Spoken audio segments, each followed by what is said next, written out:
Iqtisodiy tadqiqotlar va islohotlar markazi O'zbekiston hududlarida tadbirkorlikning rivojlanish darajasini baholadi.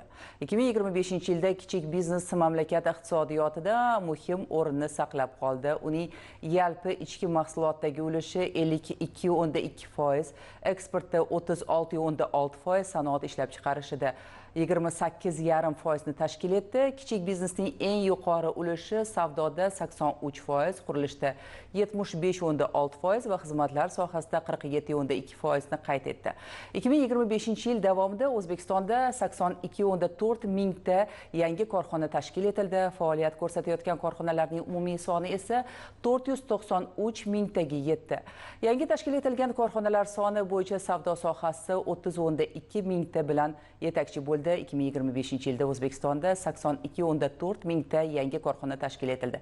Eng ko'p yangi biznes subyektlari Toshkent shahrida 18,4 mingta, Toshkent viloyatida 8,5 mingta, Xorazm viloyatida 7,2 mingta, Samarqand viloyatida 6,5 mingta va Farg'ona viloyatida 6,4 mingta ro'yxatdan o'tkazildi.